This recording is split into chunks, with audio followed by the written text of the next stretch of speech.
الحمد لله رب العالمين، والصلاة والسلام على سيد المرسلين وعلى آله وصحبه أجمعين. أما بعد، فأعوذ بالله من الشيطان الرجيم. بسم الله الرحمن الرحيم. وذروا ظاهر الإثم وباطنه. سبحان ربك رب العزة عما يصفون وسلام على المرسلين والحمد لله رب العالمين. دوستوں اور بزرگوں، اللہ تعالیٰ نے اس دنیا میں نیکی بھی رکھی ہے اور گناہ بھی رکھا ہے۔ نیکی کرنے کا موقع اس بندے کو ملتا ہے جس کے نصیب اچھے ہوتے ہیں۔ گناہ وہ کرتا ہے جس کا مستقبل بدنصیبی کے ساتھ گھرا رہتا ہے۔ ہماری سعادت مندی اس بات میں ہے کہ ہم نیکی کرنے والے بنیں اور اپنے آپ کو گناہوں سے بچائے۔ اللہ تعالیٰ نے جس دنیا میں ہمیں رکھا ہے، یہاں مختلف مخلوقات کو اللہ تعالیٰ نے رکھا ہے۔ یہاں اللہ نے فرشتے بھی بنائے، یہاں اللہ تعالیٰ نے جانور بھی بنائے، یہاں اللہ تعالیٰ نے انسان بھی بنائے۔ غور کرنے کی بات یہ ہے کہ انسان اگر اپنی ذات پر محنت کرے فرشتوں سے آگے بڑھ سکتا ہے، اور اگر انسان اپنے آپ کو آزاد چھوڑ دے یہ جانور سے گیا گزرا ہو سکتا ہے۔ میں اور آپ اس وقت انسان بن کر زندگی گزار رہے ہیں۔ اللہ کی نظر میں ہم انسان ہیں یا جانور ہیں، اس کا یقین ہمارے گناہوں اور نیکیوں سے ہوتا ہے۔ اگر ہم نیکیاں کر رہے ہیں تو ہم اللہ کی نظر میں فرشتوں سے بہتر ہیں، اور اگر ہم گناہ گارانہ زندگی گزار رہے ہیں، دل میں جو شہوت کا ارادہ آتا ہے وہ کر دیتے ہیں، گناہ کا جب موقع ملتا ہے گناہ کر لیتے ہیں، مطلب یہ ہے کہ ہم جانور سے گئے گزرے۔ وجہ کیا ہے؟ وجہ یہ ہے کہ اللہ تعالیٰ نے فرشتوں کو بنایا، شہوت نہیں دی، عقل دیا۔ اللہ تعالیٰ نے دوسری مخلوق جانور بنائے، جانوروں کو عقل نہیں دی مگر شہوت دیا۔ انسان ایک ایسی مخلوق اللہ نے بنایا جن کو ایک طرف عقل بھی دیا تو دوسری طرف شہوت بھی دیا۔ فرشتوں کو صرف عقل دیا، شہوت نہیں ہے، خواہشات نہیں ہے۔ جانوروں کو صرف خواہشات دی، عقل نہیں دی۔ انسان کو اللہ تعالیٰ نے عقل بھی دیا، شہوت بھی دیا۔ ایگزام کے لیے، آزمانے کے لیے یہ شہوت کی طرف جاتا ہے یا یہ عقل کی طرف جاتا ہے۔ اگر انسان کی شہوت پر عقل غالب ہے تو یہ انسان فرشتوں سے بڑا ہے، اور اگر یہ انسان کی شہوت عقل پر غالب ہے، یعنی عقل مغلوب ہے، شہوت غالب ہے، تو یہ انسان جانور سے گیا گزرا ہے۔ قرآن مجید نے جیسے قرآن نے انسان کی تعریف کی ہے، ویسے ہی انسان کی برائی بیان کی۔ ایک طرف تو قرآن میں ہے وَلَقَدْ كَرَّمْنَا بَنِي آدم، ہم نے آدم کو عزت کا اور سربلندی کا مقام عطا فرمایا، مقام تکریم اسے بخشا۔ لیکن دوسری طرف انسان ہی کے بارے میں قرآن نے یہ کہا أُولَئِكَ كَالْأَنْعَامِ بَلْ هُمْ أَضَلُّ، یہ انسان نہیں ہے، جانور ہے جانور، بلکہ جانوروں سے گئے گزرے۔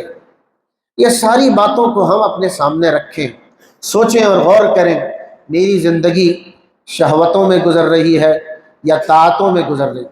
میری زندگی نیکیوں میں بسر ہو رہی ہے یا میری زندگی گناہوں میں بسر ہو رہی ہے؟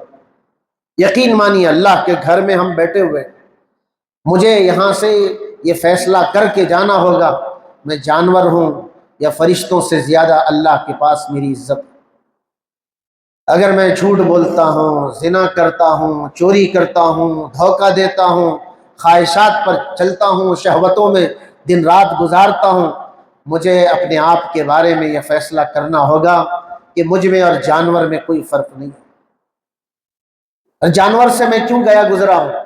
وجہ اس کی یہ ہے جانور کے پاس عقل نہیں ہے، میرے پاس عقل ہے، عقل ہو کر بھی میں شہوتوں میں جی رہا ہوں، اور جانور بے عقل ہو کر شہوتوں میں جی رہا ہے۔ اسی لیے اللہ والے بتاتے ہیں انسان چار قسم کے، ایک قسم انسان کی وہ ہے جو ایک طرف وہ نیکیاں کرتے ہیں، دوسری طرف گناہوں سے بچتے ہیں۔ ہمیں ایک طرف نیکیاں کرنا ہے، دوسری طرف گناہوں سے بچنے کا اہتمام کرنا ہے۔ یہ اللہ کو سب سے زیادہ پسندیدہ بندے، وہ نمازیں بھی پڑھتے ہیں، وہ گناہ سے بھی اپنے آپ کو بچاتے ہیں۔ ایسے لوگ اللہ کے پسندیدہ بندے۔ انسانوں کی دوسری قسم ایسی ہے جو نیکی بھی کرتی ہے اور گناہ بھی کرتی ہے، یہ خطرے میں ہے۔ وہ نمازیں بھی پڑھتے ہیں، وہ گناہ بھی کرتے ہیں، گویا کہ عقل کا کام بھی وہ کرتے ہیں، وہ شہوت کا استعمال بھی کرتے ہیں۔ یہ لوگ بڑے خطرے میں، ان کی نیکیاں ان پر اثر انداز نہیں ہوں گی جب تک کہ وہ گناہ کو چھوڑیں گے نہیں۔ جب گناہ کو چھوڑیں گے پھر ان کی نیکیاں اثر انداز ہوں۔ تیسرے لوگ وہ ہیں جو فرائض کی پابندی کرتے ہیں، نوافل کی بھی پابندی کرتے ہیں، مگر جتنی کثرت سے وہ نیکیاں کرتے ہیں اسی کثرت کے ساتھ وہ گناہ بھی کرتے ہیں۔ ایک طرف نیکیوں کے ڈھیر ہیں تو انہی کے پاس دوسری طرف گناہوں کے انبار ہیں۔ ایسے لوگ اللہ کو پسند نہیں ہیں۔ اور چوتھے قسم کے وہ لوگ ہیں جو فرائض کی، واجبات کی پابندی کرتے ہیں، نوافل بہت زیادہ نہیں پڑھتے، مگر وہ بہت احتیاط سے رہتے ہیں، اپنے آپ کو گناہوں سے بچاتے ہیں۔ ایسے لوگ عقل مند لوگ ہیں، مگر انہیں نیکیوں کو بڑھانا پڑے گا۔ اسی لیے حضرت عمر ابن عبدالعزیز رحمۃ اللہ علیہ کہا کرتے تھے عقل مند آدمی وہ ہے جو گناہوں سے اپنے آپ کو بچاتا ہے۔ آج ہماری زندگی کو ہم دیکھیں، ایک طرف نیکی بھی کرتے ہیں، دوسری طرف گناہ بھی کرتے ہیں۔ یہ لوگ بڑے خطرے میں ہیں، اور ہمارا ایمان ہے اس بات پر کہ مرنے کے بعد وہ آدمی کامیاب ہوگا جو نیکی کرنے والا ہے، گناہ سے بچنے والا۔ جو نیکی بھی کرتا ہے، گناہ بھی کرتا ہے، خطرے میں ہے۔ جو نیکی کم کرتا ہے، گناہ زیادہ کرتا ہے، وہ بڑے خطرے میں ہے۔ ہمیں اس خطرے سے بچنے کے لیے اگر کوئی کام کرنا ہے تو وہ گناہوں سے بچنا ہے۔ حضرت عبداللہ ابن عباس رضی اللہ عنہ سے ایک آدمی نے سوال کیا، ایک آدمی ہے گناہ بھی کم کرتا ہے، نیکی بھی کم کرتا ہے، اور ایک دوسرا آدمی ہے گناہ بھی زیادہ کرتا ہے اور نیکی بھی زیادہ کرتا ہے، آپ کس آدمی کو پسند کرتے ہیں؟ آپ کے نزدیک کون سا آدمی بہتر ہے؟ تو حضرت عبداللہ ابن عباس نے فرمایا لا اعدل بالسلامتی شیئا، گناہ سے بچنے سے بڑھ کر اور کوئی نیکی نہیں ہو سکتی۔ ہم یہ سمجھتے ہیں نیکی نماز پڑھنے کا نام ہے، روزہ رکھنے کا نام ہے، سچ بولنے کا نام ہے۔ یاد رکھیں نیکی گناہ سے بچنے کا بھی نام ہے۔ ایک آدمی اپنی نگاہ کو بچا رہا ہے، وہ گناہ سے صرف بچ نہیں رہا ہے، وہ نیکی بھی کر رہا ہے۔ ایک جوان زنا سے بچ رہا ہے، وہ گناہ سے بچ رہا نہیں ہے بلکہ وہ نیکی بھی کر رہا ہے۔ کچھ لوگوں نے اللہ والوں سے پوچھا کہ تہجد کی نماز کے بارے میں تمہاری کیا رائے؟ رات کی تہجد کی نماز پڑھنا بڑے نیک لوگوں کی علامت، لیکن زمانہ تو اتنا گیا گزرا ہو گیا کہ اب اس دور میں اگر کوئی آدمی دن میں بیداری کی حالت میں گناہ سے بچ جائے اور رات بھر میٹھی نیند سو جائے، یہ اچھا ہے رات بھر نمازیں پڑھ کر دن بھر گناہ کرنے سے۔ اسی لیے اللہ والوں سے پوچھا گیا رات کی تہجد کی نماز کے بارے میں کیا کہتے ہیں آپ؟ تو اس اللہ والے نے ایک لفظ استعمال کیا، خف اللہ بالنہار ونم باللیل، دن میں اللہ سے ڈر کر کے گناہ سے بچتے رہو، رات میں پوری رات میٹھی نیند سوتے رہو، یہ اچھی زندگی ہے۔ کیا مطلب؟ ایک آدمی کو رات میں تہجد نہیں مل رہی ہے، کوئی بڑی برائی نہیں ہے، لیکن شرط یہ ہے کہ اس کے دن کا وقت اللہ سے ڈر کے گزر رہا ہو۔ اور ایک آدمی دن بھر گناہ کر رہا ہے، زنا کر رہا ہے، شہوتوں کو پورا کرتا دن گزار رہا ہے اور رات میں تہجد پڑھ رہا ہے، اس کی تہجد اسے کامیاب نہیں کر سکتی۔ لوگ پورے سوئے ہوئے تھے، ایک بزرگ نے آواز لگا، لوگوں تم کو نیند نے برباد کر دیا۔ تو ایک دوسرے بزرگ نے کہا ایسا مت کہو، انہیں نیند نے برباد نہیں کیا، انہیں بیداری نے برباد کیا۔ کیا مطلب؟ یہ بیدار جب رہتے ہیں گناہ کرتے ہیں، یہ سوتے ہیں تبھی گناہوں سے بچے رہتے ہیں، یہ راتوں میں جاگتے ہیں تب بھی گناہ کرتے ہیں، یہ دن میں جاگتے ہیں تب بھی گناہ کرتے ہیں۔ ان کو نیند نے ہلاک نہیں کیا ہے، ان کو بیداری نے ہلاک کر دیا۔ اللہ تعالیٰ نے جو زندگی ہمیں دی ہے وہ دن رات کی شکل میں وہ نیکی کرنے کے لیے دی ہے، گناہ سے بچنے کے لیے دیا ہے، مگر ہمارا حال یہ ہے ہم گناہ پر گناہ کرتے چلے جا رہے ہیں۔ ہمیں خیال تک نہیں آتا یہ گناہ جس کی ہمیں عادت پڑی ہے، کتنی عادتیں گناہوں کی ہم کو پڑ چکی ہے۔ میں اور آپ تنہائی میں بیٹھ کے سوچیں، کچھ تنہائی کے گناہ ہیں، کچھ مجمع کے گناہ ہیں، کچھ عورتوں کے ساتھ گناہ ہو رہے ہیں، کچھ مردوں کے ساتھ گناہ ہو رہے ہیں۔ وہ کون کون سے گناہ ہو رہے ہیں؟ اگر میں گناہ کو نہیں چھوڑوں گا، سچے دل سے توبہ نہیں کروں گا اور نیکی کے راستے پر نہیں چلوں گا، تب تک میں اللہ کا نیک بندہ نہیں بن سکتا۔ ایک مرتبہ ہمارے نبی صلی اللہ علیہ وسلم نے صحابہ کے سامنے فرمایا، کوئی ہے جو مجھ سے 5 چیزیں سیکھے، خود عمل کرے، دوسروں کو سکھائے؟ کوئی ہے تم میں ایسا کرنے والا؟ تو حضرت ابو ہریرہ کہنے لگے، یا رسول اللہ مجھے وہ 5 باتیں سکھائیے، میں خود سیکھوں گا، عمل کروں گا، دوسروں تک پہنچاؤں گا۔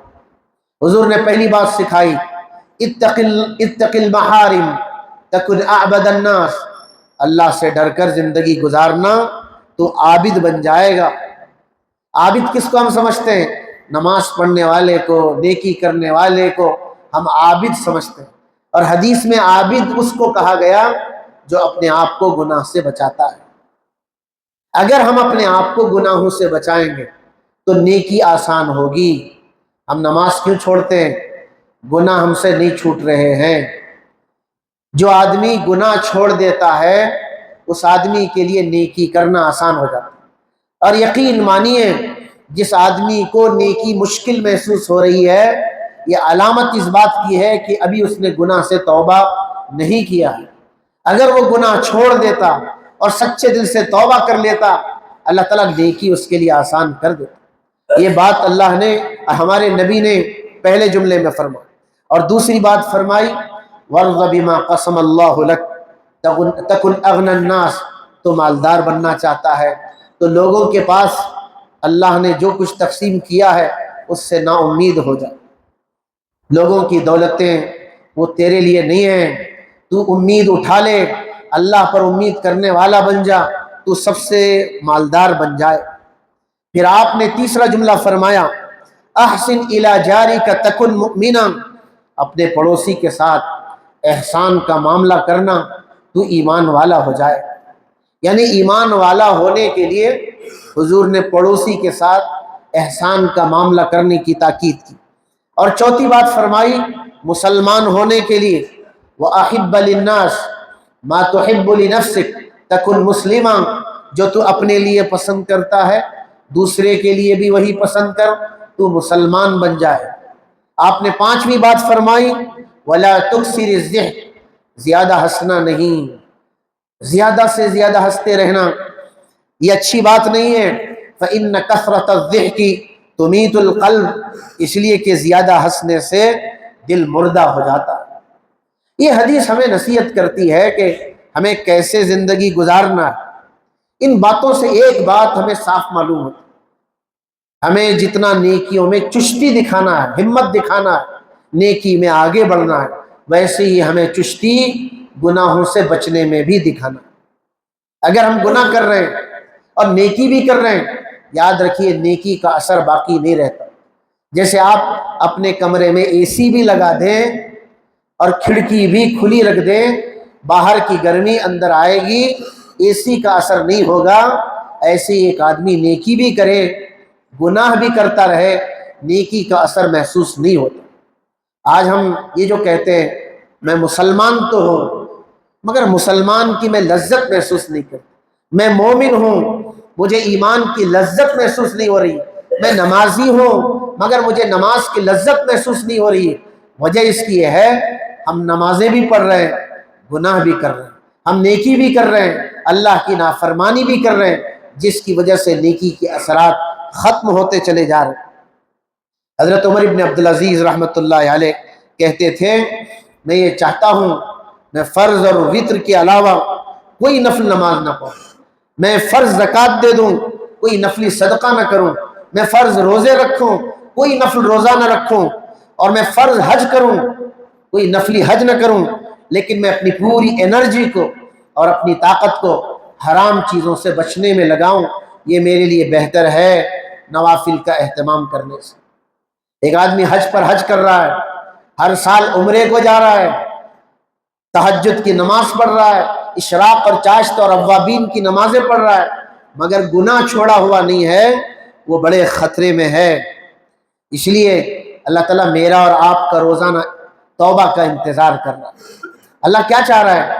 میں توبہ کروں، آپ توبہ کریں، اللہ کے پاس جائیں تنہائی میں، اللہ سے معافی مانگے، اے اللہ گناہ نہیں چھوٹ پا رہے، تیری نافرمانی سے میں بچ نہیں پا رہا ہوں، میری زندگی شہوتوں میں، شہوتوں کے پورا کرنے میں گزر رہی ہے، کب میں گناہوں سے بچوں گا؟ حدیث پاک میں ہے اللہ تعالیٰ رات کے وقت ہاتھ پھیلاتا ہے اور آواز لگاتا ہے کوئی ہے گناہ گار جس نے دن میں گناہ کیے ہوں، آج میں رات میں ہاتھ پھیلایا ہوں، تم توبہ کر لو۔ اللہ تعالیٰ دن کے نکلنے کے بعد پھر ہاتھ پھیلاتا ہے، اے رات میں گناہ کرنے والوں، اگر کسی نے رات میں گناہ کیا ہے تو میں تمہیں دن میں معاف کرنا چاہتا ہوں۔ اللہ تعالیٰ کا در کبھی معاف نہیں، سخی کا گھر دن میں کھلا رہتا ہے، رات میں بند ہوتا ہے۔ اللہ تعالیٰ کی رحمت کا دروازہ رات میں بھی کھلا ہے، دن میں بھی کھلا ہے۔ اللہ تعالیٰ چاہتا ہے بندہ معافی مانگے، توبہ کرے، گناہوں کو چھوڑے، صحیح راستے پر چلے، تاکہ یہ بندہ کامیاب ہو جائے۔ بنی اسرائیل میں ایک نوجوان تھا جس نے 20 سال تک عبادت کی، 20 سال کے گزرنے کے بعد اس کے دل میں گناہ کا خیال آیا، اور جب گناہ کرنے لگا تو گناہ کی عادت ہو گئی، اور 20 سال تک گناہ کرتا رہا۔ 20 سال کے بعد اسے اللہ یاد آیا، میری زندگی کے ایسے 40 سال گزر گئے، 20 سال تو نیکیاں کی تھی، 20 سال اب گناہ کیے، چلو آج اللہ کو پکاریں۔ اس بندے نے اللہ کو پکارنا شروع کیا، آواز آئی احببتنا فاحببناک، تو نے ہم سے محبت کی تھی، ہم نے بھی تجھ سے محبت کی تھی۔ یاد دلایا وہ 20 سالہ دور کہ 20 سال تو نے ہم سے محبت کی تھی، ہم نے بھی تجھ سے محبت کی تھی۔ وترکتنا فامہلناک، تو نے ہمیں چھوڑ دیا مگر میں نے تجھے نہیں چھوڑا تھا، میں تیرا انتظار کر رہا تھا، میں نے تجھے مہلت دی تھی۔ فإن رجعت إلینا قبلناک، اگر آج تو پھر دوبارہ 20 سال گناہ کرنے کے بعد پلٹ کر آنا چاہتا ہے، توبہ کر کے زندگی بدلنا چاہتا ہے، میں تجھے قبول کرنا چاہتا ہوں۔ یہ اللہ تعالیٰ کی رحمت کا حال ہے کہ بندہ گناہ کرتے کرتے 20 سال گزر جاتے ہیں، اللہ تعالیٰ سے معافی مانگنے کا ارادہ کرتا ہے تو پھر اللہ بھی اسے معاف کرتا ہے۔ بشر حافی مشہور بزرگ گزرے ہیں، اللہ تعالیٰ نے ان کی توبہ کیسے قبول کی؟ بڑے رقص و سرور میں جوانی گزرتی، اللہ نے پیسہ دیا تھا، پیسے کا غلط استعمال کرتے تھے، ان کے گھر میں رقص و سرور چلتا تھا، لہو و لعب کا تماشا دن رات ہوتا تھا، باندیاں تھیں، عورتیں تھیں، گانے بجانے ہوتے تھے۔ ایک مرتبہ نشے کی حالت میں بشر حافی بیٹھے ہوئے، ایک آدمی آیا، اس نے دروازہ کھٹکھٹایا اور باندی نے دروازہ کھولا اور پوچھا کون چاہیے؟ کہا اس گھر کے مالک کے بارے میں ایک سوال پوچھنا چاہتا ہوں، یہ سوال پوچھنا چاہتا ہوں، صاحب هذه الدار حر ام عبد، یہ گھر والا آزاد ہے یا غلام ہے؟ سوال بہت دور اندیشی کا تھا، یہ گھر کا مالک آزاد ہے یا غلام ہے؟ تو باندی نے کہا یہ گھر کا مالک غلام تھوڑی ہوگا، آزاد ہی تو ہوگا۔ اس باندی نے کہا گھر کا مالک آزاد ہے۔ بشر حافی نے سوال و جواب سن چکے تھے، اٹھے، تیزی کے ساتھ گئے، باندی سے پوچھا یہ گفتگو ہوئی تھی؟ اس نے کہا ہاں۔ جس آدمی نے سوال کیا تھا اس کی تلاش میں نکلے، وہ بہت دور تیزی کے ساتھ گزر گیا تھا۔ بشر حافی بغیر جوتے کے تیزی کے ساتھ وہاں پہنچے، اس آدمی کو پکڑا اور پوچھا تم نے جو سوال کیا تھا، میری باندی نے جو جواب دیا تھا، ذرا بتاؤ۔ اس آدمی نے وہ سوال دہرایا، میں نے یہ سوال پوچھا تھا کہ یہ گھر کا مالک آزاد ہے یا غلام؟ تو اس نے کہا آزاد ہے۔ تب میں نے اس باندی سے کہا ہاں ہاں آزاد ہے، اسی لیے آزادی کے ساتھ رقص و سرور کر رہا ہے۔ اگر یہ غلام ہوتا اور اللہ کا غلام ہوتا، اس کا دن رات نیکیوں میں وقت گزرتا۔ یہ کہنا تھا، بشر حافی کی کا دل زندہ ہو گیا، رونے لگے، اللہ کو پکارنے لگے، اپنے گال کو زمین پر ٹکا دیا، اللہ کو پکارنے لگے۔ اللہ تعالیٰ نے ان کی توبہ قبول کی اور ان کو اپنے ولیوں میں شمار کیا۔ ان کا نام آج بھی زندہ ہے۔ یہ بشر حافی کا نام آج کیسے زندہ ہے؟ انہوں نے گناہوں سے توبہ کی۔ اس لیے یہ ہماری ذمہ داری ہے کہ ہم جیسے نیکی کر رہے ہیں ویسے گناہوں سے بچیں۔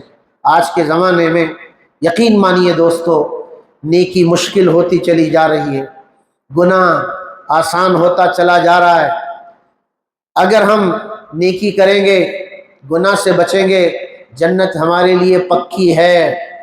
اگر ہم نیکی میں سستی دکھائیں گے اور گناہ میں چستی دکھائیں گے اور گناہ کرتے چلے جائیں گے، یقین مانیے ہمیں کوئی نہیں بچا سکتا۔